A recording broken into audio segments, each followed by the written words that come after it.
Warahmatullahi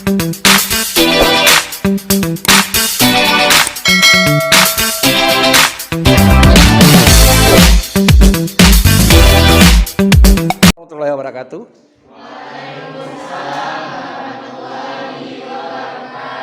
Bagi yang sudah sholat, terlambat sedikit, tidak masalah. Tapi saya ingat kepada Anda, pulanglah di jalan yang benar. Jangan di jalan yang salah, nanti masalahnya ke saya juga. Udah pulang kuliah di rumah Pak Sapria, tahu-tahu nggak sampai di kosan. Ya, jadi sebelum saya lupa, nanti buru-buru mau pulang, pulanglah di jalan yang benar. Ya, sekarang ini jangan pikir dulu kosan Anda. Jangan pikir dulu baju yang mau dicuci. Ya, konsentrasi ke kuliah. Paham?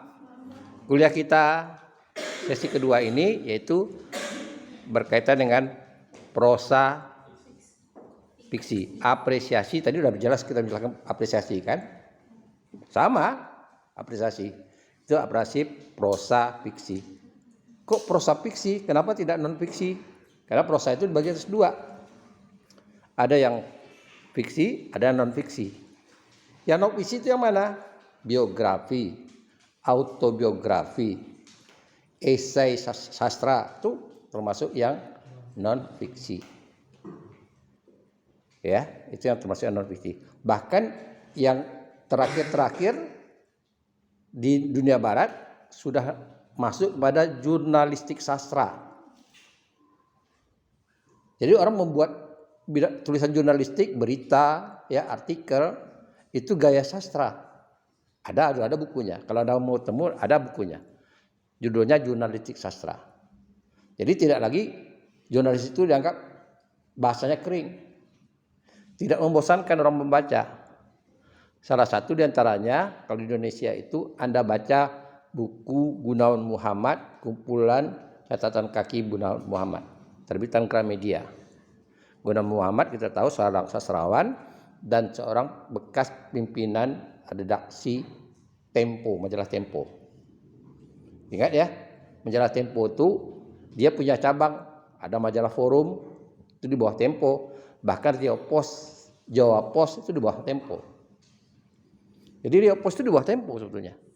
Induknya itu sahamnya saham Tempo. Pimpinan perusahaannya namanya Erik Samola. Salah satu orang Indonesia yang kena Parkinson, kita tahu kan Muhammad Ali kena Parkinson, Erik Samola kena Parkinson. Kalau nggak salah udah meninggal. Oke, itu yang kita bahas sekarang ini. Nah, itu kalau dikatakan non fiksi, yang kita bicarakan sekarang, yang kita pelajari itu adalah fiksi. Ada terbagi berapa fiksi itu? Siapa yang bisa jawab? Terbagi berapa fiksi itu? Terbagi berapa? Jenisnya? Prosa fiksi itu terbagi berapa? Ada bisa?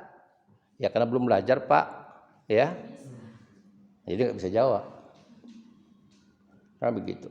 Nah sebetulnya pada hakikatnya dibagi dua, yaitu cerpen, cerita pendek, dan roman. Novel bagaimana Pak? Novel sebetulnya sama dengan roman. Ya. Dari mana kita bisa bagi dua itu? Dari strukturnya. Walaupun kita tahu unsur intrinsik cerpen dan roman atau novel itu sama. Tak ada bedanya. Unsurnya sama. Tidak ada bedanya. Ya, cerpen punya tema, roman novel juga punya tema. Cerpen punya amanat juga sama, penokohan sama, setting perwatakan sama, alur juga sama.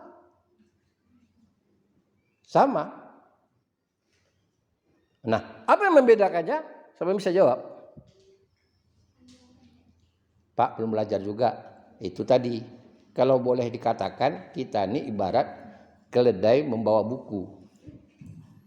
Keledai itu maksudnya gini, keledai itu alat angkut orang dulu. Dia bawa buku banyak, tapi dia nggak tahu isi bukunya. Kalian nih tidak banyak betul sebetulnya yang dibawa di genggaman Anda perpustakaan itu. Ya, yang Anda pegang cukup satu. Apa? Mbah Google. Mbah Google. Tapi karena kita tidak tahu atau tidak mau, ada tidak tahu, oke lah. Tapi kalau tidak mau disodor di depan mata Anda juga nggak akan mau. Nggak akan cerdas Anda. Gitu. Anda tahu nggak penjaga pustaka di mana-mana sekolah? Pintar nggak? Enggak, karena dia tidak mau belajar. Dia nutup pintu, dia buka pintu, dia menyapu perpustakaan, dia tahu buku banyak. Tapi nggak tahu dia itu ilmu, gudang ilmu. Kuncinya pada dia. Kalau kuncinya hilang, orang kelabakan. Orang susah-susah. Nah, itu sama juga. Kalau Anda mau cerdas, itu tadi. HP itu, media sosial Anda itu, Anda belajar. Masih belum berapa persen kita bisa belajar di situ. Saya juga belajar. Saya memainkan media sosial juga belajar. Mengikuti perkembangan orang. Anak muda bagaimana, orang tua bagaimana. Tiap malam kalau sudah tidur, sudah sholat tahajud, bangun tidur, pukul 3 subuh, sholat tahajud. Habis itu, sambil menunggu subuh, saya lihat YouTube, lihat TikTok, lihat snack. Belajar gitu. Ya, belajar gitu. Ada yang menurut kita itu tak perlu dipublikasikan, orang dipublikasikan. Ada tiba-tiba orang jadi tenar gara-gara itu. Nah, ada juga kasus yang kita lihat bukan masalah kontennya.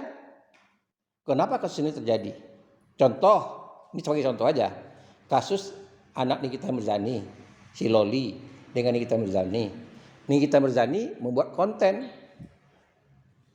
tiba-tiba dikatakannya ada email untuk dia yang konon ceritanya baru minta dijelaskan kok minta duit. Anaknya buat konten pula. Kapan dia membuat email? Yang mana benar kita kan nggak tahu. Nah, bisa jadi Nikita Mirzani yang benar, ya, atau kalau dia tidak benar, dia mengatakan dia sebagai seorang orang tua yang hebat, kan begitu. Tapi kita belajar gitu. Nah, oleh karena itu, contohnya sekali itu yang membuat kita, kalau ini tidak boleh kita tiru. Ada lagi yang anak Medan, tahu kan anak Medan yang mau diangkat, Dr. Richard Lee.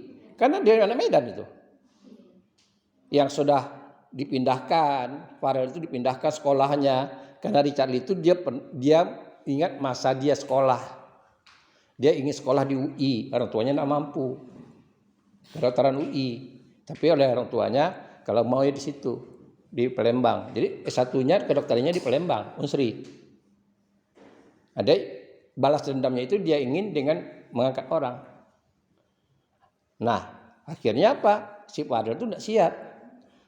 Kalau kita katakan salah atau tidak, kita belajar loh. Pertama dia kan Fadel itu baru belasan. Ya secara kita kalau kita pikir dia salah. Tapi kan kedewasaan dia. Dia tidak pernah buat pisah. Nah, itu kita harus dewasa mencernanya gitu. Dokter itu tidak salah, Fadel itu tidak salah. Dokter itu ada salahnya. Terlalu cepat percaya pada orang. Ya kan? Karena dia ingin keinginan dia. Fadel itu gitu juga ada salahnya. Kalau rasanya nggak sanggup, jangan diterima, kan begitu. Tapi kan namanya anak muda, yang penting terima dulu, kan begitu. Ya Richard Lee karena dia, ini anak yang bisa dijadikan ada angkatnya, dia investasi. Karena ceritanya sampai 40 juta lebih, 47 juta. Dia dibelikan laptop, dibelikan HP, ya kan dibelikan rumah kos. Stafnya ngurus pindah. Entah mana yang benar kita nggak tahu ya. Nah itu contoh kita belajar dari media sosial. Bukan hanya konten. Tapi itu informasi. Kalau begini. Ke kitanya. Itu amanat. Dalam fiksi juga begitu. Amanat yang kita ambil. Kalau tidak. Ayo kita nikmati aja seperti nonton film Korea. Hanya menikmati aja. Oh ya, cantik ya, ganteng ya. Iya, kita kenal sama dia. Namanya artis, banyak orang kenal. Tapi dia nggak kenal. Kalau ada orang banyak kenal dengan saya, berarti saya ini artis. Ya, saya nggak kenal gitu. Karena saya ingin jadi artis, saya nggak mau kenal dengan kalian. Ya, nah kira-kira seperti itulah. Nah, jadi itu konsepnya. Tapi mari kita ambil untuk memahami konsep cerpen dengan novel dan roman. Nanti tugasnya cari di Google ya artikel atau esainya Sutarji Kalsumbahri. Judulnya Penyakit Cerpen Indonesia. Penyakit Cerpen Indonesia. Nanti Anda baca. Jangan kalau saya nunggu baca di sini, habis waktu. Ya. Nah, itu wajib baca semuanya. Ya, Sutarji itu buat artikel itu. Nah, karena begini, dia mengibaratkan yang tepat, mudah kita pahami. Perbedaan roman novel itu dengan cerpen. Kalau diibaratkan roman atau novel itu seekor gajah, tahu gajah? Tahu? Nah, ada yang sebesar gajah di sini enggak? Enggak ada ya. Nah, gajah, maka kata Sutarji itu cerpen bukanlah gajah yang kecil. Karena pada gajah yang kecil semua unsur gajah itu ada. Ya kalau ada ke Thailand kan mainan kunci, kadang-kadang oleh-olehnya kan ada gajah, miniatur gajah. Coba perhatikan, walaupun ini kecil, waktu sebesar jempol, lebih besar kecil dari jempol kita, semuanya ada, belalainya ada, sayapnya ada. Jadi bukan seperti itu. Artinya apa? Ya kalau diibaratkan cerpen itu mungkin hanya kuping gajah saja yang ditampilkan. Mungkin hanya belalai gajah saja yang ditampilkan. Mungkin hanya kaki gajah saja yang ditampilkan. Dari situ kita bisa pahami. Yang membedakan cerpen dengan novel itu apa? Gagasan yang diceritakan. Ide cerita yang dapatkan. Jadi dia fokus kalau novel itu punya 10 ide atau masalah yang dipaparkan tokoh itu, diambil 1 atau 2 saja. Itu dikatakan pendek.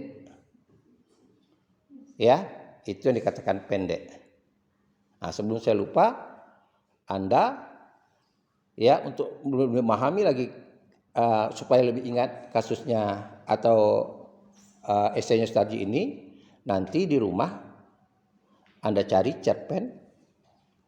Kalau sulit, Anda boleh bahas film pendeknya mahasiswa sebagai objek Anda. Karena film pendek itu menurut saya itu sama dengan cerpen. Sama dengan cerpen. Karena itu berangkatnya dari bentuk visual, dari bentuk fiksi. Bentuk visual dari bentuk fiksi. Ya. Jadi drama masuk mana dia? Masuk fiksi. Orang melihat di naskahnya. Tapi sebetulnya asal mulanya drama dari mana? Dari bentuk oralitinya. Pementasannya. Paham? Nah, jadi boleh cerpen, naskah, terserah apa, boleh film pendek mahasiswa angkatan di atas Anda. Itu rasanya kalaupun kurang 1-2 lagi. Kalau mau itu semuanya paling kurang 1-2 film. Karena jumlahnya dengan jumlah angkatan kalian bersama kan? 100 lebih juga kan? Nah, mereka masing-masing buat karya 1. Yang menang itu H5. Cuman dari tadi pun saya lihat H5 itu belum mengalahkan yang saya bilang rekor. Tapi saya sudah tunjukkan film yang waktu pertama saya lihat itu udah 600 lebih yang nonton. Karya mahasiswa. Gitu. Ya. Di mana letak kelebihannya? Mungkin ide ceritanya suka. Jadi Anda bisa melihat, bisa Anda kaitkan antara yang jumlah yang nonton dengan cerita itu. Kalau Anda kaitkan dengan itu, teori apa yang pakai? Teori apa? Ingat pelajaran semester 1, teori apa yang dipakai? Dengan jumlah yang menonton. Teori apa? Teori resepsi. Ya. Tapi kalau misalnya antara kejadian yang sebenarnya atau yang terjadi dengan filmnya, teori apa yang Anda pakai? Lupa. Maunya kalian tuh waktu semester 1 nggak saya luluskan. Ya.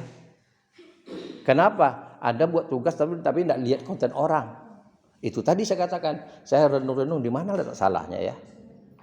Karena itu sudah buat konten, Anda lihat 10 konten teman, Anda komentari, kalau belum di-subscribe. Oke, kuliah akan datang saya akan cek. Anda cukup menyebutkan nomor absen berapa. Ingat masing-masing, ingat nomor absennya. Ya, Pak, saya sudah nonton dan mengkomentari nomor absen sekian, tidak usah namanya. Nomor absen sekian. Anda tinggal WA ke saya. Saya akan cek. Ketua tingkat tolong fotokopi. Absen. Yang ada fotokopi rakaat 2, satu untuk puisi, satu untuk. Itu punya nilai tambah bahwa Anda aktif di media sosial Anda. Anda sudah subscribe, Anda sudah mengomentari. Nanti akan saya cek secara acak.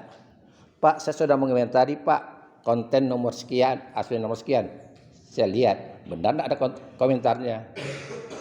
Kalau tidak, berarti Anda tidak mau mengecewakan dia, Anda juga membohongi saya. Ya, Anda berdosa dengan perbuatan Anda juga bermasalah dengan saya. Oke? Paham? Karena ingat kan tekad kita tadi, konten saya kan lihat sukses kuliah, sukses jadi YouTuber. Gitu. Nah, itu tugas. Paham? Kalau Anda meneliti, misalnya ada objek Anda meneliti H5 misalnya. Oh, itu ada peristiwa. Dari mana inspirasinya? Mungkin memang ada peristiwa orang kesurupan, masuk bahasa Indonesia kesurupan. Berarti kajiannya mimetik. Paham itu? Nah. Oke. Nah. Kita nanti sebentar. Nah, jadi sama dengan puisi, sejarah puisi, pada awalnya ya, fiksi itu juga pada awalnya orality. Cerita rakyat. Banyak cerita rakyat itu. Cerita tentang asal usul. Nah, saya selalu mengatakan begini. Tempat saya tinggal ini sebetulnya perhentian Marpoyan di bahasa Indonesia. Tapi kalau orang tak buluh mengatakan Pontian Marpoyan. Marpoyan itu nama pohon. Pohon kayu. Namanya Marpoyan. Kalau orang kampung tahu, kalau orang kota nggak tahu. Ya. Marpoyan namanya, kayunya keras.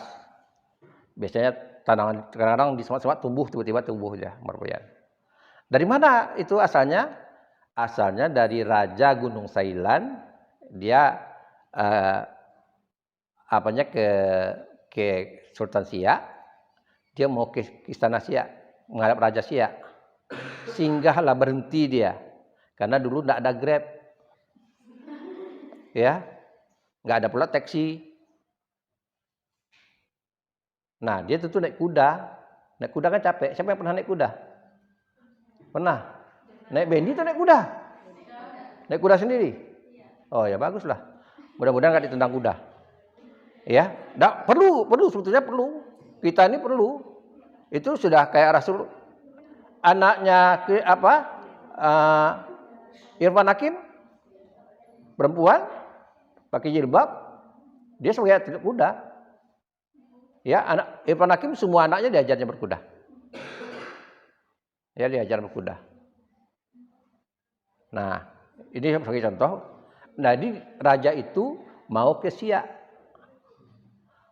Dia singgah di rehat, ya seperti kita tadi, seperti saya tukar baju atau apa gitu, mandi. Maka daerah itu belum ada nama kampungnya, dikatakanlah perhentian raja. Itu di atas Tatak Buluh. Pantai Raja orang. Orang katanya Pantai Raja, sebetulnya perhentian raja. Habis itu dia lanjut berjalan ke daerah sekitar sini, ada sebuah pohon namanya pohon itu namanya pohon Marpoyan. Nah, dia menambatkan kudanya di sana, berhentilah di bawah pohon itu. Di daerah ini dibuatlah Marpoyan. Jadi orang situ, orang Terata katakan sebetulnya ini Pontian. Bahasa Kampar kirinya gitu, Pontian. Perhentian itu Pontian. Marpoyan, Mapuyan. Tapi dengar kita kan prakteknya jadi satu kata. Sama dengan Pekanbaru itu asal katanya pakan. Pakan itu pasar. Pakan semuanya. Nah, jadi sekarang di Indonesia kan jadi pekan. Pekan yang mana? Ini pekan yang baru. Pekan lama di mana? Coba, di mana pekan lama? Kenapa belajar dengan Pak Ilmustian? Pekan lama di mana? Di mana? Pasar Senapan lah, pasar bawah dekat Sisia. Kenapa pergi nggak dulu? Ada kan? Pasar bawah itu loh. Jadi di Pekanbaru itu ada namanya pasar lamanya pasar bawah, ada pasar tengah. Atau pekan lama, pekan tengah, pekan baru. Jadi satu kata, lama-lama jadi satu kata. Itu dua kata. Jadi terus orang jadi satu kata. Dan jadi nama menyatu dia. Ya harus tahu gitu sejarahnya. Sama juga dengan Panam. Panam itu asalnya dari mana? Tahu Anda? Dari? Iya, perusahaan PNM itu perusahaan boring. Boring itu membor tanah mencari ladang minyak mana wilayah yang ada sumber minyaknya. Boring. Nama perusahaannya PNM. Ada pesawatnya kan tulisan Panam. Nah, dia punya bedeng itu di kilometer 1 atau kilometer 2 sekarang. Ditulis itu besar-besar. Jadi setiap orang lewat tahu. Tahun 70-an saya lewat masih ada itu. Masih ada tulis bedengnya. Sampai ke Tapung sana dia boring. Tapi markasnya bedengnya itu di situ. Maka dibuatlah Panam. Tapi jangan katakan pula, Pak, kalau Tampan itu dulu asal-mulanya dia orang Tampan enggak, Pak? Ada orang Tampan enggak tahu saya itu. Ya. Jadi ada yang orang tahu asal usulnya. Gitu. Itu salah satu contoh sastra fiksi di tengah-tengah masyarakat. Yang orality. Termasuk Anak Durhaka. Itu sastra Melin Kundang itu masuk orality. Pak, kan ada cerita ditulis. Penulisan sastra orality itu suburnya zaman Raffles. Ketika Raffles jadi Gubernur Jenderal yang menjajah di daerah Asia Tenggara ini, dia memerintahkan. Ini bedanya Inggris dengan Belanda atau Jepang menjajah. Dia mencerdaskan wilayah jajahannya. Karena itu kita tahu, ya, sekarang ada namanya negara persemakmuran, kumpulan negara-negara yang pernah dijajah Inggris. Ada namanya negara persemakmuran. Dan Inggris menjajah, dia janjikan tidak mau selama-lamanya. Dia janjikan ini tahun sekian dimerdekakan. Malaysia salah satu di antara. Jadi Malaysia pun tidak dendam dia dengan Inggris. Singapura, Australia. Gitu. Beda dengan kita. Saya pernah jumpa mahasiswa UIR keturunan Bangladesh. Bangladesh kan dijajah. Ya kan? Oleh Barat. Dia jumpa orang Barat, nengok aja tidak mau. Begitu dia dendamnya. Namanya Mujibur Rahman. Karena dia kawin dengan orang Bangkinang, kalau nggak salah saya istrinya. Dia jadi dosen perminyakan di Malaysia, kalau salah. Karena dia mau jadi dosen di sini, dipermasalahkan kewarganegaranya. Izin. Akhirnya dia jadi dosen di Malaysia, kalau nggak salah. Termasuk pintar di UIR, itu kuliahnya di jurusan perminyakan di teknik sipil, di teknik perminyakan. Gitu. Begitu dendamnya. Ya. Kita tahu bagaimana India dengan Pakistan.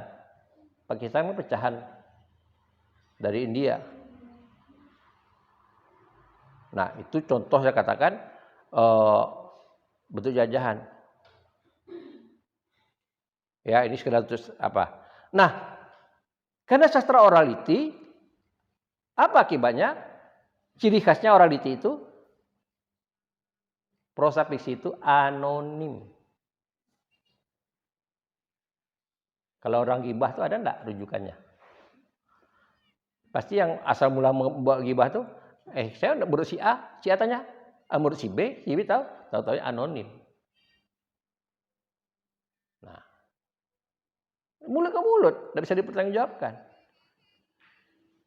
Yang diceritakan oleh yang pertama itu cuma 3, sampai ke yang kedua tambah jadi 5, sampai ke yang orang nomor 5 udah jadi 10. Ya, pada orang yang berdua misalnya orang pertama ke yang kedua hampir jatuh. Orang kedua ke ketiga jadinya udah jatuh. 3 ke 4 bukan jatuh lagi, udah korban masuk rumah sakit. Diperpanjang itulah akibatnya. Dalam naskah filologi itu kajian penelitian itu namanya naskah kuno. Ya, naskah kuno itu kajian penelitian ada versinya. Contohnya cerita Hang Jebat, Hang Tuah. Versi siapa? Karena ada di versi ini dengan versi ini berbeda. Walaupun secara garis besar sama. Ya, secara garis besar sama. Alurnya sama. Termasuk drama. Termasuk seni pertunjukan rakyat. Orang tidak pakai naskah. Tak ada naskah dramanya. Cuma ketua randai misalnya. Kita mau tunjuk malam ini. Ceritanya begini ya. Kau jadi ini. Nanti kau dulu tampil. Bicarakan tentang ini. Malam kedua. Cerita yang sama. Beda lagi. Berbeda dengan naskah. Dihafal naskahnya. Ya, kalaupun ada improv, sikit-sikit aja improv. Nah, dalam seni pertunjukan gitu. Termasuk seperti itu. Tapi pada dasarnya kembali persoalan tadi, cerpen dengan novel romantik pada dasarnya mau orality, mau tulis apa, sama. Kondisinya sama. Nah, kapan terjadinya sastra orality itu yang cerpen tadi berkembang menjadi cerpen yang sampai sekarang jadi literasi? Anda baca nanti cerpen Indonesia Mutakhir judul bukunya. Saya lupa pengarangnya, terbitan Gramedia. Nah, kumpulan esai kalau salah. Dia mengatakan begini, bahwa tokoh cerpen Indonesia itu ada 2 orang. Yang pertama namanya M. Kasim. Yang kedua Suman HS. Tahu Suman HS? Pernah jumpa enggak? Enggak pernah jumpa. Nanti tanyakan Pak Google. Mau cari foto Suman HS, muncul wajahnya. Tapi kalau ingin tahu lewat perpustakaan di Jalan Sudirman, malas lihat itu, Anda lihat YouTube saya. Yang short YouTube-nya ada. Iya. Nah, pasti ada. Namanya diabadikan, namanya di perpustakaan, namanya perpustakaan Suman HS. HS artinya apa? Hasibuan, bukan hanya satu.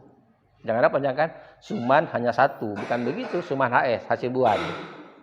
Dia orang Mandailing, tapi besarnya lamanya bertugas netap itu di Bengkalis.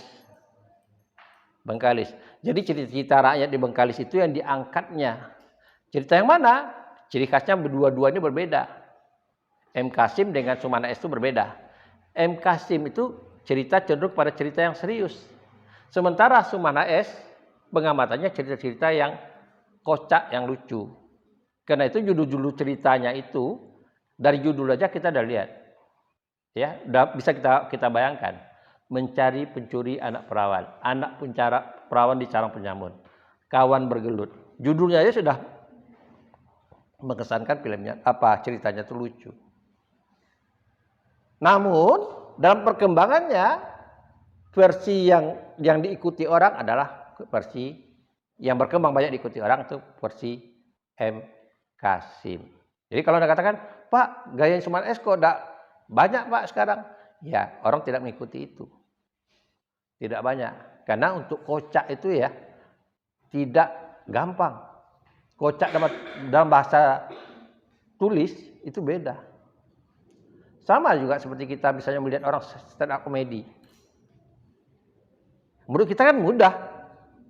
Tapi tahu enggak Anda? Siapa yang sarjana bahasa Indonesia di stand up comedy? Siapa yang tahu? Siapa? Yang sarjananya bahasa Indonesia. Stand up comedy kita. Enggak tahu kan? Hanya satu orang, namanya Kiki. Kiki itu S2 loh, di UNJ. Pernah jadi guru honor. Kalau dia menetap jadi guru honor, enggak sekaya ini dia. Kiki itu sarjana bahasa Indonesia. Itu yang saya tahu artis yang sarjana bahasa Indonesia. Yang nasional. Selebihnya dunia artis itu yang kita geluti pelajaran sekarang ini, termasuk penulis itu. Tapi kalau penulis banyak ya. Kita punya alumni yang penulis roman, penulis novel. Kayak Taufik Ikram Jamil. Puisi, kita punya banyak ya alumni kita. Kita punya almarhum Al-Azhar, almarhum Dasri, dosen kita dulu. Ya, ada Saprudin Saleh, Sungai Gergaji. Sesuai dengan usia program studi kita gitu. Karena dosen kita dulu dosen tangguh betul. Di Riau ini, bidang sastra dan budaya. Namanya Hamidi, dosen saya. Jadi dulu tahun 80-an, udah lahir enggak? Tahun 80-an? Belum. Saya semester 1 aja sudah ikut seminar nasional namanya Sidang Sastra 81. Di situ saya pertama kali melihat Putu Wijaya. Di situ juga saya pertama kali melihat namanya Reni Jayusman. Reni Jayusman itu waktu itu masih istrinya Putu Wijaya. Di situ juga saya dirangkul oleh almarhum Umar Yunus. Dosen Universitas Malaya, orang Minang. Yang menulis buku Mitos dan Komunikasi. Semester 1. Ikut. Berani bicara. Kenapa? Akhirnya Umar Yunus pasti waktu istirahat dia peluk saya. Anda semester berapa? Semester 1. Kok berani Anda bicara? Ini kan nasional. Bagi saya bukan masalah benar dan tidaknya. Saya mau belajar bicara di forum orang ramai. Alhamdulillah. Karena saya berani, akhirnya saya bisa jadi dosen. Walaupun dosennya dosenan ya. 2 sen gitu. Gitu. Jadi proses kita. Nah, mari kita bicarakan kembali ke topik bicaraan kita. Prosapisi tadi. Ya. Jadi Anda harus paham dulu bedanya tadi. Pak, kok ada novel, ada roman, ada lagi novel, ada lagi novelet. Itu kan ragam, dia berkembang. Sebetulnya istilah novel itu, menurut esai yang saya baca itu, mulai munculnya istilah itu ketika Penjaga Baru. Kita tahu tokoh Penjaga Baru itu banyak yang belajar di luar. Ya Ustaz Effendi contohnya, yang memperkenalkan soneta. Bukan soneta Rhoma Irama ya. Dan kalau Rhoma Irama mengakui bahwa nama soneta itu terinspirasi dari pelajaran dia di sekolah dulu. Namun ada beberapa kali dia lupa mengatakan bahwa soneta itu 14 baris. Tapi nama soneta itu diambil dari sana, diakuinya gitu. Nah, di situ baru, karena kita tahu salah satu tokoh dari Penjaga Baru itu, yaitu Sultan Tahdir Ali Sabana, yang dia terbuka dengan pengaruh lain. Dan kalau kita lihat nanti, pembicaraan kita nanti akan datang setelah pembahasan, bagaimana munculnya kata Penjaga Baru itu karena pemberontakannya pada Balai Pustaka. Bukan pemberontakan demo, artinya dia tidak setuju dengan kerjanya Balai Pustaka. Balai Pustaka itu dari mana dirinya? Dari Belanda, Komisi Bacaan Rakyat, kalau diterjemahkan kita. Komisi Bacaan Rakyat. Gitu. Nah, jadi itu. Kalau Anda baca sejarahnya nanti, ini akhirnya untuk mengantar saja. Dan untuk Balai Pustaka itu punya syarat. Banyak syaratnya. Kalau melanggar syarat itu, tidak lolos sensor. Salah satu korbannya apa? Yang tidak lolos sensor di Balai Pustaka itu Belenggu. Karangan siapa Belenggu? Ya kan belum belajar, Pak. Baru belajar. Kalau sarjana nanti pas kompres saya tanya enggak dapat, baru salah. Sekarang kan baru belajar. Baru hari ini Pak ya. Armin Pane. Baru cari kan? Itulah gunanya Mbah. Anda harus hormati mbahnya, Mbah Google itu harus hormati Armin Pane. Karena itu tadi harus cari cepat. Ya. Saya dulu enggak ada YouTube ini waktu saya kuliah. Ya namanya kalau belajar sastra memang harus digila-gilakan. Harus banyak membaca. Kenapa saya bisa seperti ini mengajar tanpa bawa referensi? Tapi saya bicarakan ini. Karena itu juga yang saya ajarkan. Wajah orang aja yang berubah-ubah. Ya. Gitu. Nah, belenggu salah satunya. Kenapa belenggu? Nanti kita belajar nanti. Kenapa belenggu itu tidak lolos di balai pustaka? Ada saatnya nanti. Pada perkuliahan berikutnya. Ya, mungkin di sesi kita bicarakan tentang roman. Di samping itu, kita mengenal yang namanya aliran atau gaya. Ada gaya romantis. Ya, kalau di puisi kan kenal namanya gaya ekspresif. Gayanya Khairil kan ekspresif. Apa yang teringat itu yang dikatakannya. Sehingga kalau yang ekspresif itu dia tidak penting, kurang keindahan bagi dia. Bukan tidak ada, kurang. Dia apa yang dia rasakan itu yang diceritakannya. Gitu. Nah, seperti itu yang saya katakan pada Anda. Oke, asli saya udah mulai capek. Asli saya Ada yang mau ditanyakan? Udah mulai sore, Pak. Udah capek, Pak. Jadi ya, kalau mau belajar sastra tidak perlu diperintahkan. Anda mulai baca. Saya belajar ini prosa fiksi. Berarti apa?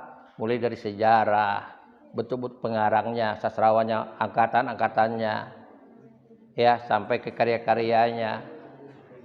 Itu secara umum dulu, belum secara detail. Belum kita membahas satu detail.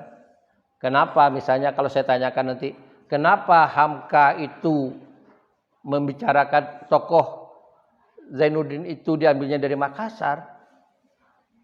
Apakah orang Sumatera Utara tidak ada yang namanya Zainuddin? Kenapa jauh-jauh di Makassar? Nah, itu kan nanti itu yang namanya mengapresiasi. Ya, kenapa kok sebagai orang Minang dia mengambil daerah namanya daerah Batipuh? Ada orang Minang sini, orang Bukit Tinggi siapa? Ada orang Bukit Tinggi? Tidak tahu. Tahu daerah Batipuh? Kalau ada ke Bukit Tinggi, ada ke Kebun Binatang, Anda lihat di Ngarai itu ada jalan sekarang udah aspal, itu arah ke Batipuh. Bayangkan dulunya tidak ada aspal. Yang ada tuh bendi. Tahun 20-an. Kenapa di situ diambilnya settingnya? Hamka tidak menjelaskan, tapi kita bisa mengapresiasi. Oh, dia ingin melihat bahwa daerah yang betul-betul murni memakai adat Minang tanpa ada pengaruh. Kalau Bukit Tinggi dah biasa. Sekarang apalagi sekarang orang Padang. Dulu, sekarang mohon maaf saya katakan orang Padang aja pernah ada yang jadi pendeta. Ada yang kawin dengan orang lain. Ya, kalau dulu jangan masuk. Contohnya sekarang, ada enggak Indomaret? Ada orang Priaman sini? Orang Priaman enggak ada. Yang ada orang Jakarta di sini ya.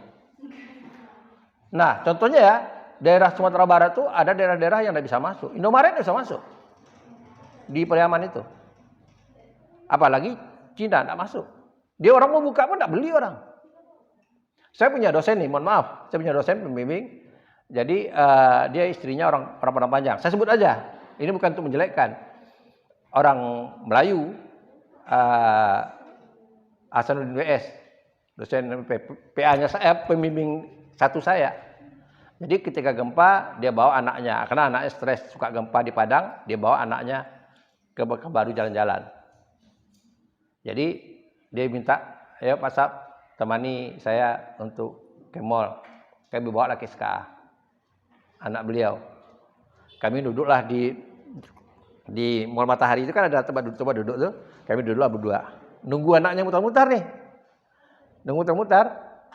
Lalu setelah itu keluar anaknya. Ada yang dicari?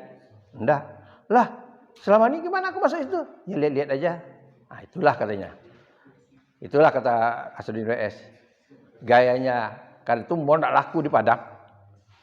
Karena apa yang dijual di mall itu ada di kaki lima. Kenapa tidak beli di kaki lima? Jadi, ya lihat aja. Tidak laku mall-mall di Sumatera Barat. Orang pedagang kok. Ya, Tanah Abang tuh banyak orang Minang yang ngisi. Gitu. Oke? Dia tahu banyak konten. Nah, jadi mau konten. Nah, disitulah yang kita harus paham gitu. Jadi termasuk kenapa ini diambil, kita tidak tahu dari pengarangnya. Teori apa yang mau kita pakai? Coba teori apa yang mau kita pakai? Kalau kita mengkaji itu unsur-unsur teori apa? Teori struktural. Kita tafsirkan strukturnya. Kenapa ini di sini, tapi apa di sini gitu. Itu struktural. Ya, kenapa misalnya tenggelamnya kapal penduduk itu dikaitkan? Memang ada kapal Belanda namanya Van der Wijk menyeberang dari Selat Sunda itu tenggelam. Memang ada. Bahkan ada mengatakan di susu baru-baru ini ditemukan bangkainya. Sebelum peristiwanya Titanic. Memang ada. Kenapa? Hamka mengambil elemen itu sama-sama dengan Titanic. Orang supaya cerita itu yakin orang. Ya, seolah-olah memang peristiwa itu terjadi. Begitulah fiksi itu menghidupkan ceritanya. Ya. Padahal yang mematikan Hayati itu siapa? Hamka. Kalau Hamka tak mau matikan panjang ceritanya. Ya. Kalau misalnya ketika Zainuddin, Anda lihat di film lah, kalau lebih cepat sekarang lihat di film Zainuddin, Tengah Bandar itu, ketika Hayati itu dari Bandung ketemu Zainuddin katakan menganjurkan suruh pulang ke kampung. Coba kalau dia tidak mau, tidak bakalan habis cerita itu. Jadi kalau sebagai intermezzo saja, Anda harus tahu bahwa seorang sastrawan juga seorang pembunuh. Karena tokoh itu banyak dimatikan oleh. Nah, sampai di sini dulu. Wabillahi taufiq wal hidayah. Assalamualaikum warahmatullahi wabarakatuh.